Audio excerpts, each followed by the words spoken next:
දවසක් සියලුම දෙනාටම ඔයගොල්ලෝ සාදරයෙන් පිළිගන්නවා මගේ කම්පියුටර් සොලියුෂන් YouTube channel එකට. ඉතින් අද මම ඔයගොල්ලන්ට අලුත් පාඩමක් තමයි කියලා දෙන්න යන්නේ interrupt. අපි මුලින්ම බලමු interrupt එකක් කියන්නේ මොකක්ද කියලා. මම මේ වගේ පොඩි සරල උදාහරණයක් ගන්නම් මේක පැහැදිලි කිරීම සඳහා. හරි. මම දැන් මගේ shop එකේ repair එකක් කරගෙන ඉන්නවා. මොකක් හරි repair එකක් කරගෙන ඉන්නවා. ඒක තමයි මගේ මූලික වැඩේ. හරි.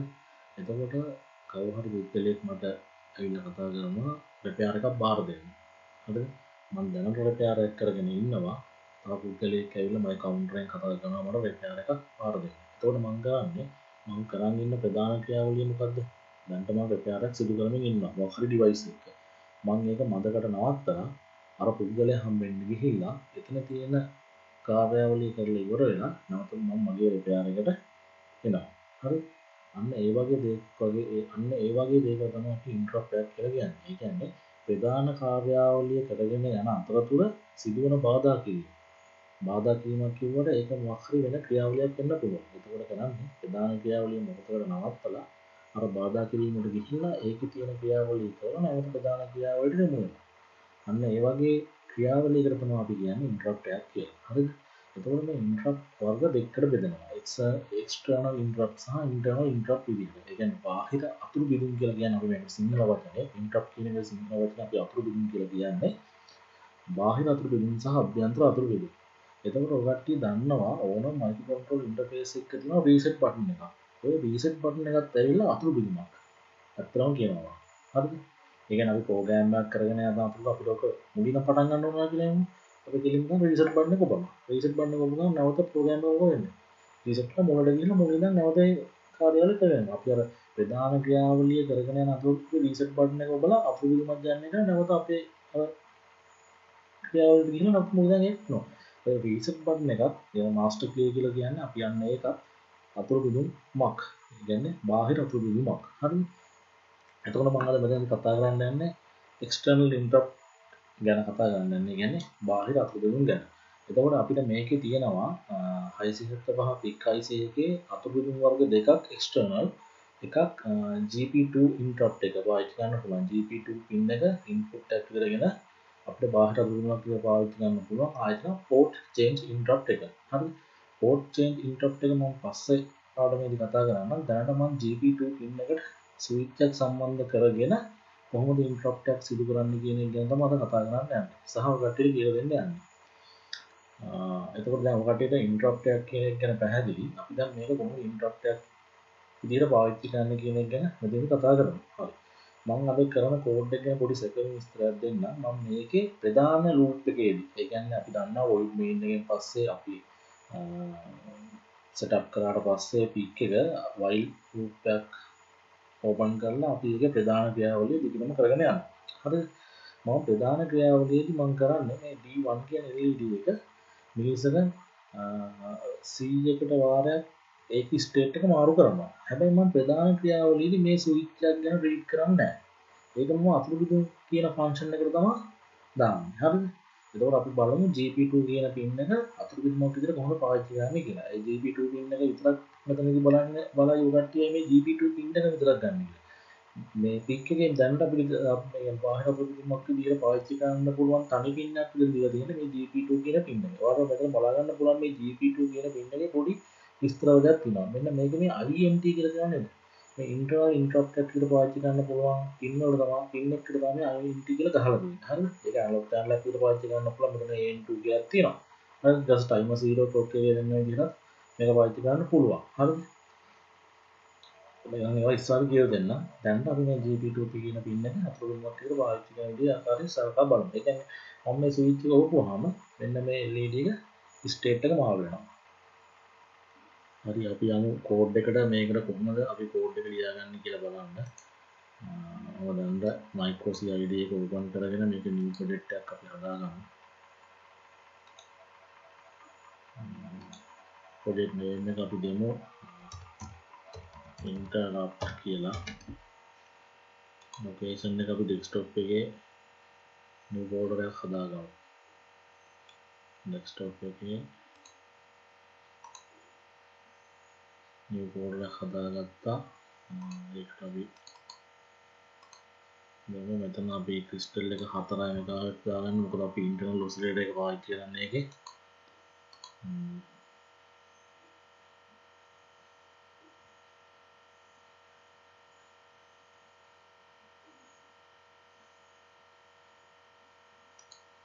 හරි. කම්පයිල් කරගත්තම සාමාන්‍ය විදිහට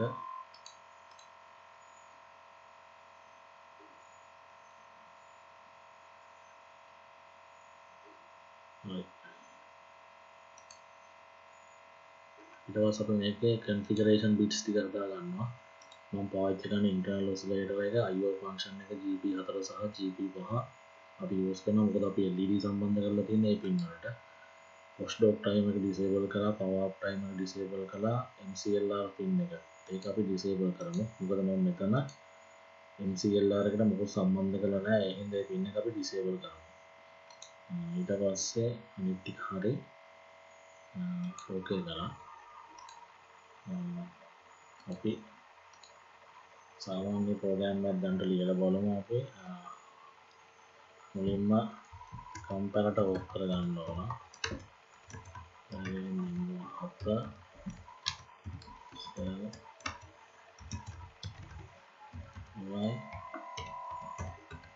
price IO සමානයි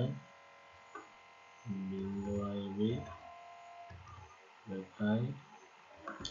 GP දෙකට අපි සම්බන්ධ කරලා තියෙන්නේ ස්විච් එක. ඒ හින්දා ඒක අපි ඉන් කරගන්න. ඒ කියන්නේ ඉන්පුට් එකක් විදිහට හදා ගන්න ඕන. ඒ කියන්නේ දෙවෙනි බිට් එක. මේකේ දෙවෙනි බිට් එක කියන්නේ මෙන්න මේක. ඊට පස්සේ ඒක හරි. ඊට පස්සේ GPIO එකේ වින්ඩෝ කරගන්නවා.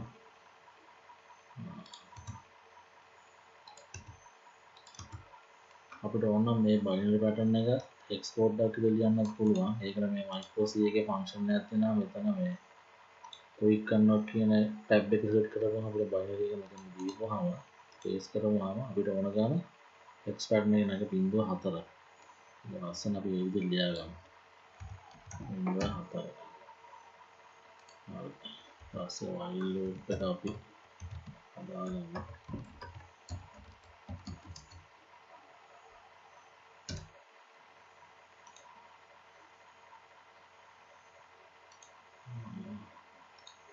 මම මේක පොඩි බ්ලින්කින් ප්‍රෝග්‍රෑම් එකක් ලියා ගන්නම්. මේ අපේ කෝඩ් එක දැන් වැඩ කරන තත්ත්වයේ තියෙනවද කියලා බලා ගන්න.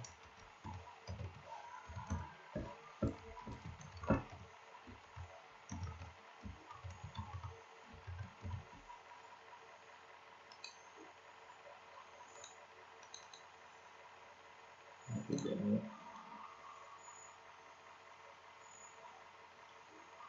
ඩෙස්ක්ටොප් එක අපි නිව් කෝඩ් එකක් ඇතුළේ නේද අපි දුන්නේ.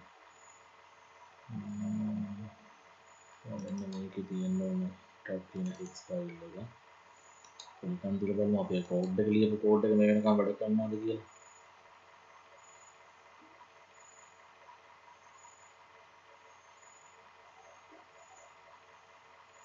හරි. මේ වෙනකම් ලියපු කෝඩ් එක අපි වැඩ කරනවා.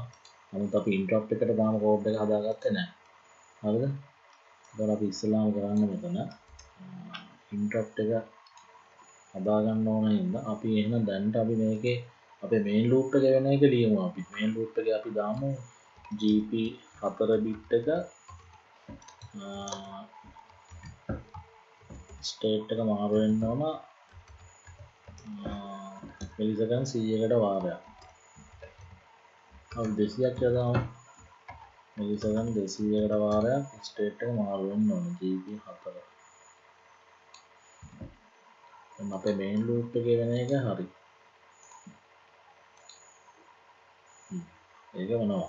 දැන් අපිට ඉන්ටරප්ට් එකක් මේ අපේ මාතෘකාව. එතකොට අපි මේ බටන් එක ඔව්වහම මේ ලයිට් එකේ ස්ටේට් එක මාරු වෙන්න ඕනේ. හැබැයි මම ඒක ලියන්නේ මේන් ලූප් එකේ නෙවෙයි. ඒකයි විශේෂ කාරණයක්. ඒක කියන්නේ අපේ මේන් ලූප් එකේ තියෙන දෙයක් නෙවෙයි ඉන්ටරප්ට් එක. ඒක වෙනම වෙන දෙයක්. පිටින් බාහිරින් වෙන දෙයක්. හරි. අපි අපේ ඒ කියන්නේ RB2 පින් එක ඉන්ටරප්ට් එකක් හදාගන්න අපිට මෙතන කරන්න තියෙන පොඩි වෙනස්කම් කීපයක්. හරිද? දැන් මම මෙතන බටන් එක සම්බන්ධ කරලා තියෙන්නේ පුල් අප් විදිහට. මම කලින් පාඩමේදී කොහොමද කළා ඉන්ටර්නල් පුල් අප් එක යූස් කරන්නේ කොහොමද කියලා. අපි දැන් මෙතන බාහිර ප්‍රතිරෝධක සම්බන්ධ කරලා මේක පුල් අප් එකක් විදිහට සම්බන්ධ කරලා තියෙනවා. එතකොට අපිට දැන් අපි මේක RB GP2 කියන පින් එක එක්ස්ටර්නල් ඉන්ටරප්ට් එකක් විදිහට පාවිච්චි කරද්දී අපිට හදාගන්න ඕන රෙජිස්ටරි දෙකක් තියෙනවා. එකක් තමයි ඔප්ෂන් රෙජිස්ටරි. ඔප්ෂන් රෙජිස්ටරි තියෙනවා settings වගේ. Windows IB කියලා මම දාගන්නවා දැනට. ඊට පස්සේ ආයෙ තියෙනවා int com රෙජිස්ටරි. int com සමානයි Windows IB කියලා දැන්න මම දාගන්න මොකද ඒකේ settings වගේ කරන්න. අපි යමු data sheet එකට. අපි යනවා මුලින්ම ඔප්ෂන් රෙජිස්ටරියට. ඒතකොට මේ ඔප්ෂන් රෙජිස්ටරි ඇවිල්ලා 8 bit රෙජිස්ටරියක්. ඒකේ තියෙනවා එක එක bit එකට දාලා වෙන කාර්යයක්. හරිද? එතකොට අපිට මේ bit 0.2 වෙනකන් තියෙන bit තුන අපිට ඇත්තටම අදාළ වෙන්නේ external interrupt එකට. ඒ කියන්නේ GP2 සම්බන්ධ external interrupt එකට ඒ bit තුන කොහෙම අදාළ වෙන්නේ නැහැ. bit තුනක් තුන්වෙනි bit එක ඒක අදාළ වෙන්නේ නැහැ. හතරවෙනි bit එක අපිට අදාළ වෙන්නේ නැහැ. පස්වෙනි බිට් එක අදාළ වෙන්නේ නැහැ. මම අදාළ වෙන්නේ නැහැ කියන්නේ ඒකේ එක හෝ බිංදුව දීපගේ කිසි ප්‍රශ්නයක් නැහැ. හරිද? ඊට පස්සේ දැන් මෙතන timer 0 clock source select bit කියන එකේ GP2 කියන එක ඇදලා තියෙනවා. නමුත් අපි දැන් ඔය කතන්දරෙන් ඉස්සරහට නමුත් අපි external interrupt එකක් close කරමින් අපිට ඒ bit එක අදාළ වෙන්නේ නැහැ. අපි දැනට අපිට අදාළ වෙන්නේ bit 6 කියන එක අදාළ වෙනවා. bit 6 සහ bit 7. මොකක්ද මේ bit 6 කියන්නේ int edg interrupt age select bit. හරිද? ඒ කියන්නේ interrupt එක අපි generate කරන්නේ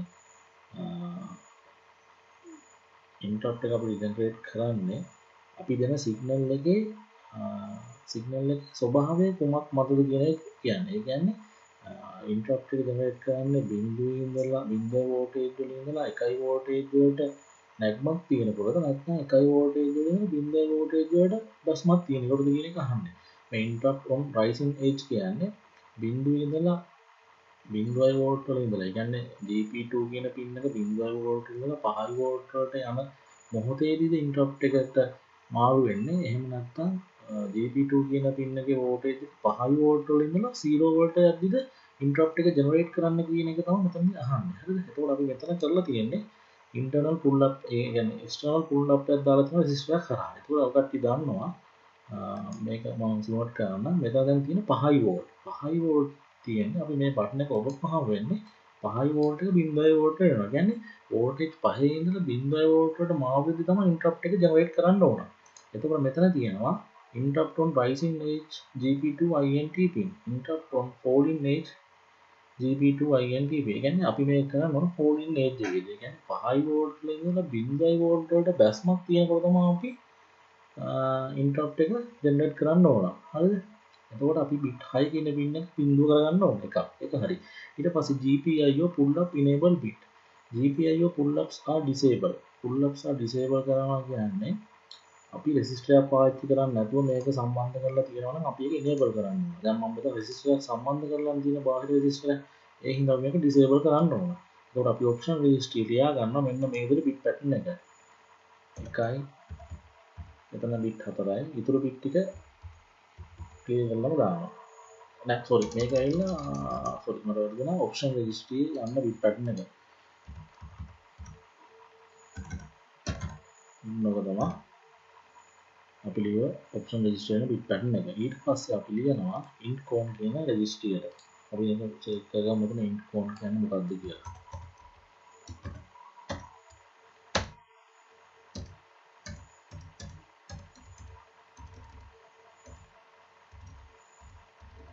int com රෙජිස්ටරි එක මෙන්න int com රෙජිස්ටරි. int com රෙජිස්ටරි එකේ තියෙන settings වගේ.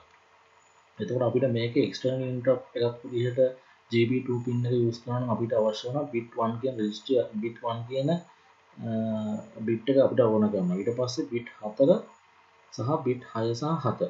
හරිද? එතකොට 7 සහ 6 එක කරන්න ඕන අනිවාර්යෙන්. මේ දෙක එක කරා.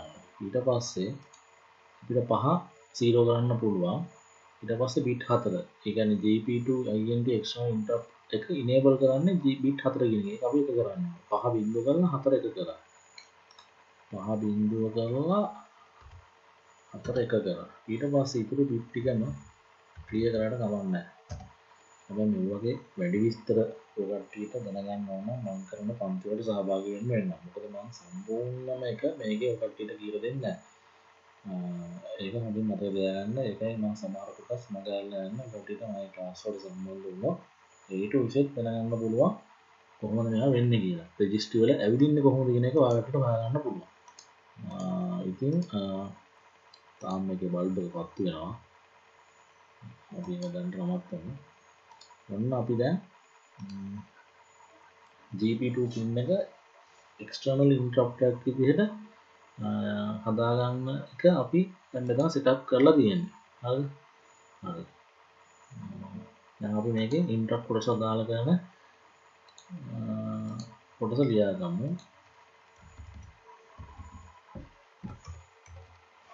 void interrupt ලියුවා pass එක මෙතන if interrupt enable flag bit එක intf එක වුණාද කනම් ඒක 0 කරනවා.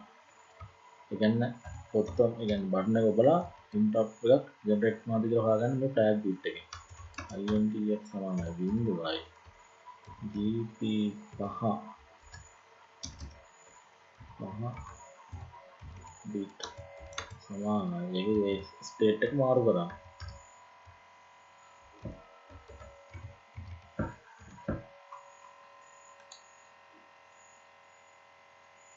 අපි කම්පයිල් කරමු. හරි intf මෙතන එන්න ඕන bit කියන එක. දැන් දාන්න ඕන අපි bit කියලා. දැන් කම්පයිල් වුණා. දැන් අපි බලමු ප්‍රෝග්‍රෑම් එක. දැන් ඔන්න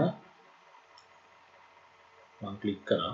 එතකොට අපේ ප්‍රධාන ක්‍රියාවලිය තමයි මෙතන මේ බල්බ් එක මිලිසෙකන්ඩ් 21 වාරයක් බ්ලින්ක් කරනවා. ඔයාලට ප්‍රෝග්‍රෑම් එකේ බලා ගන්න පුළුවන් වයි ප්‍රධාන ලූප් එකේ තියෙනවා මේ ප්‍රධාන ලූප් එකේ තියෙන GB 4 බිට් එක මිලිසෙකන්ඩ් 21 වාරයක් ස්ටේට් එක මාරු කරන්න ඕන. නමුත් මම මේක කොහොමද ස්විච් එකක් කිවිච් එකක් ගන්න ලියලා නැහැ. ඒ බලමු මේ ස්විච් එක එවුවට පස්සේ මොකද වෙන්නේ කියලා. අන්න ලයිට් එක පත් වෙනවා රතු පාට ලයිට් එක. මොකටද මේක ඔෆ් කරනවා ඔබවම අරක නිවෙනවා. පත් වෙනවා නිවෙනවා. දැක්කද? ඒ කියන්නේ ප්‍රධාන ක්‍රියාවලියට අමතරව ඒ කියන්නේ ප්‍රධාන ක්‍රියාවලිය කරන් යන ගමන් අපි අරක ඕම අතුරු විදුමක් ගන්න වෙනවා. ඒක ඉන්ටරප්ට් එක ජෙනරේට් වෙනවා. ඊට පස්සේ එතෙන් ගිහිල්ලා ඒක කරලා ක්ෂණික මෙතෙන් එනවා. ඒක දැන් අර ක්ෂණික වෙන හින්දා අපේ ඇහැට පේන්නේ නැහැ. හරිද? ඔන්න ඔහොම තමයි අපි එක්ස්ටර්නල් ඉන්ටරප්ට් එකක් විදිහට GP2 කියන එක පාවිච්චි කරන්නේ. හරි. අපි එහෙනම් අපි ඊළඟ වීඩියෝ එකෙන් නැවත හමු වෙමු. දැන් ඔයගොල්ලන්ට සුබ දවසක්. මම හිතනවා ඔයගොල්ලන්ට මේක තේරුණා කියලා. නොතේරුම් තැනක් තියෙනවා නම් පල්ලෙහාට කමෙන්ට් එකක් දාන්න. එතකොට මම ඒකට අදාළ කරන උත්තරේ දෙන්නම්. මම ටෙලිෆෝන් නම්බර් එක දාලා දෙන්නම්. ඔයාලට පර්සනල් මොනවා හරි ගැටලු තියෙනවා නම් අපි කාඩිනෝ ඒ සම්බන්ධයෙන් ඉලෙක්ට්‍රොනික සම්බන්ධයෙන් ඕනලා කෝල් එකක් දෙන්න. පුළුවන් නම් මගේ channel එක subscribe කරන්න අමතක කරන්නත් එපා. යාළුවන්ට බලන්න මේ වීඩියෝ share කරන්න.